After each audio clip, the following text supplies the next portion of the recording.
Film reviews will not be a regular feature on this channel, but since Return to Silent Hill is an adaptation of a game, and a very special one at that, I've chosen to discuss it here.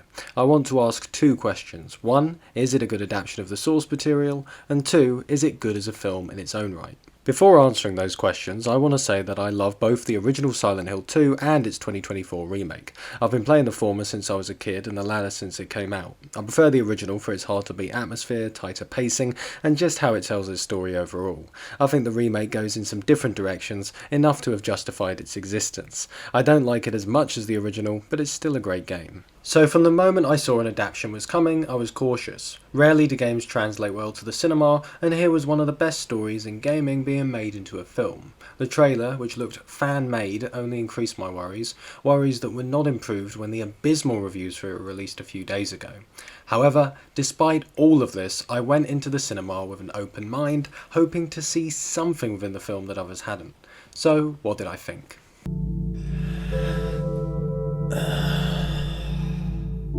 Right away, it needs to be said that this is not a faithful adaptation of Silent Hill 2 at all.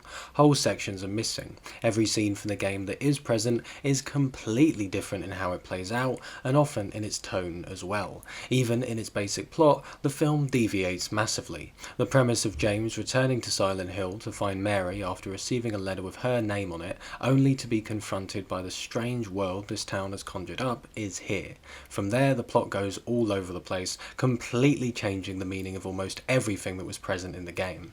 We get countless flashbacks showing James and Mary's relationship, often in scenes that feel tonally out of place. This is in stark contrast to the game, which shows you almost none of the events prior to James going back to Silent Hill. We get a very cliched depiction of James feeling depressed, while the game often showed his emotion through numerous bits of symbolism and through other, more subtle storytelling aspects. Understatement doesn't seem to be a word in these filmmakers' vocabulary. There's even a scene where James drinks too much at a bar and gets into a fight with security, because nothing says Silent Hill 2 to me quite like James punching some bouncers while inebriated. Then the biggest addition to the film, and there are many others I haven't mentioned, is the sizable role played by the cult in its story. Cults are a big part of the other Team Silent games, especially 1 and 3, but they are hardly a factor in 2, rarely being mentioned.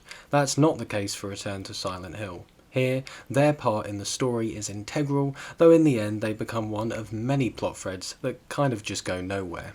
All the characters from the original are here too, but not a single one seems like who they were in the game. James rocks up in a fancy Ford with his signature dark hair and black leather jacket.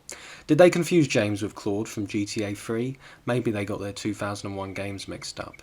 You can make a case that his dark appearance symbolises his emotions or something sinister, and I'm not that bothered by the change. It just doesn't seem like James at all.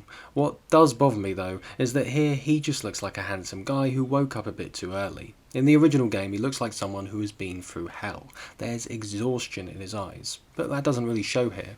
Angela and Laura are given a bizarre treatment, though talking about them goes into spoiler territory, and Eddie may as well not be in the film, adding absolutely nothing. When he is on screen, he acts like a demonic Jack Black.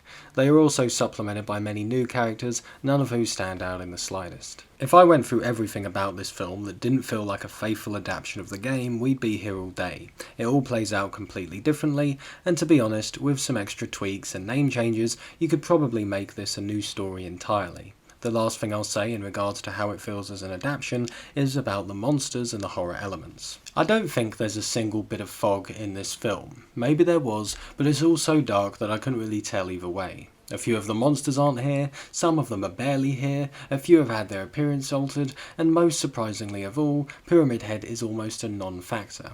I really expected them to go all out with his use, since he's such an important part of the game and one of the most iconic monsters in all of horror, but what do you know, in the one film adaptation where he should actually be there, they don't seem that eager to use him. Perhaps it's not a big loss, as to be honest, the meaning of why he was there in the original game, as with many other monsters, is massively changed. The story is so different, I'm left wondering why half of these creatures are even here in the first place. When I realised how much it was deviating from the game, I tried to just enjoy it on its own merits. So how does it stand up as a film? Well, about as well as it stands up as an adaptation.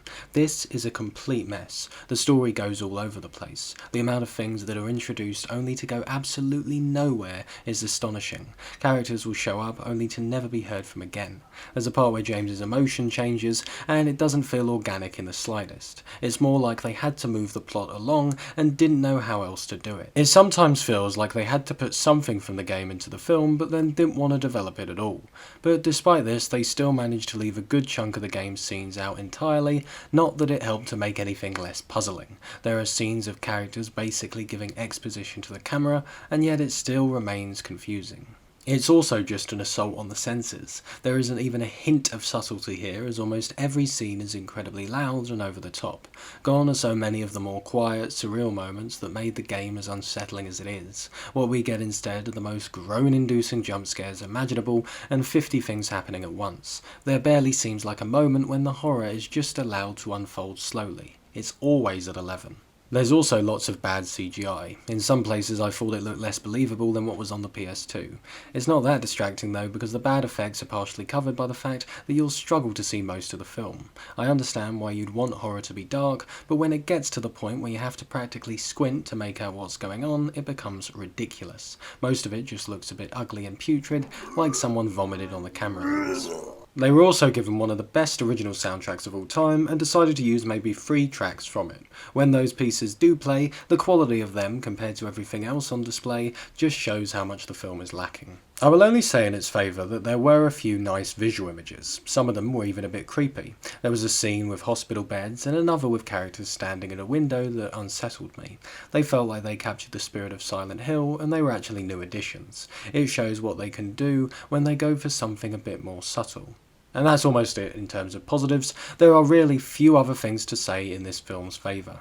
I spent most of the runtime just baffled. They had a great game and decided to change almost everything. They managed to make an hour and 40 minutes feel more bloated than something that takes over 5 hours to complete. Return to Silent Hill made me want to return to my PlayStation 2 and play the original. This is awful.